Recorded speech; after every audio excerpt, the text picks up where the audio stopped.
На вториот надпревар во рамките на третото коло од нашата квалификацијска група за пласман на Европското првенство 2014 година во Данска, ракометната репрезентација на Швајцарија одигра нерешено 26-26 против Португалија, резултат кој одговара на нашата репрезентација во обидот да стигне до завршницата меѓу најдобрите во Европа. Швајцарците во текот на целата средба губеа од португалците, но на наша среќа во финишот успеа да стигнат до реми. По овој нерешен резултат, а доколку Португалија и повторпат загуби од Шпанија, тогаш Македонија со евентуален триумф во последните две кола против Португалија дома и против Швајцарија на гостински терен би стигнала до посекуваното второ место во групата и би обезбедила пласман на Европското првенство во Данска. Во случај Португалија да слави на домашен терен на Шпанија, тоа би значило и елиминација на Македонија, додека доколку двете селекции од Пиренејскиот полуостров одиграат нерешено, тогаш нашите репрезентативци ќе мораат да слават со најмалку 8 гола разлика над Португалија за да ја минат оваа селекција и да стигнат до втората позиција која води на Европското првенство.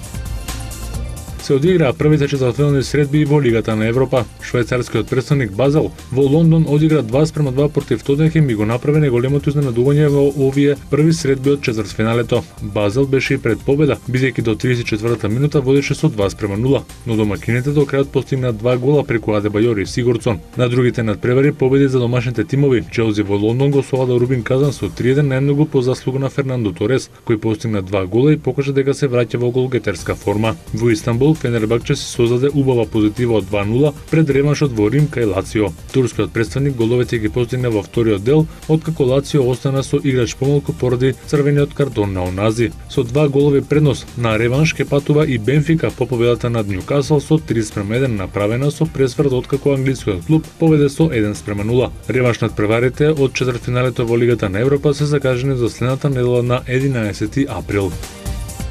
Во кошаркарската Евролига се одигра надпреварите од последното 14-то коло од топ 16 фазата. Тимот на Олимпијакос на Перо Антич со триумфот од 79-70 над Химки обезбеди пласман во четвртфиналето каде ќе игра против Анадолу Ефес. Перо Антич на паркетот мина 12 минути и постигна 2 поена и 4 скока. Нерасположен во грчкиот тим беше Папа Николау со 21 поен, постигнувајќи 6 тројки, а Спанулис беше стрелец на 15 коша. Олимпијакос заврши на второто место во оваа група. Во другите четвртфинални двојки се среќаваат Барселона Панатинаикос, ЦСКА Москва Кахала Борал и Реал Мадрид Макаби Тел Авив. Првите надпревари се играат на 9 и 10 април по системот 2-2-1.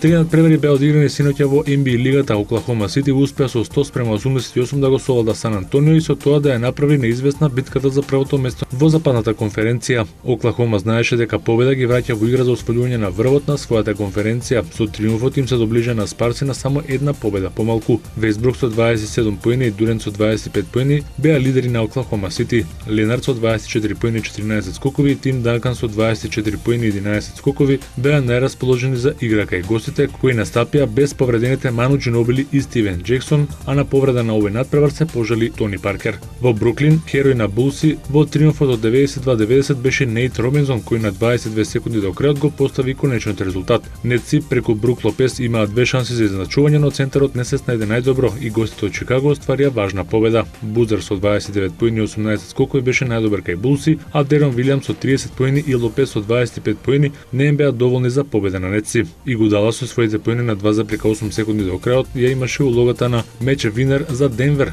во домашниот триумф на Далас од 95-94. Победата остана во сенка на повредата на Данело Галинари, за кого најверојатно сезоната е завршена. Бруер со 23 поени од клупата и Андре Милер со 22 поена беа најефикасни кај Нагетси, а Брендон Нарайт со 16 поени ги предводеше Далас Маверикс. За вечера во NBA лигата предвидени се 12 надпревари.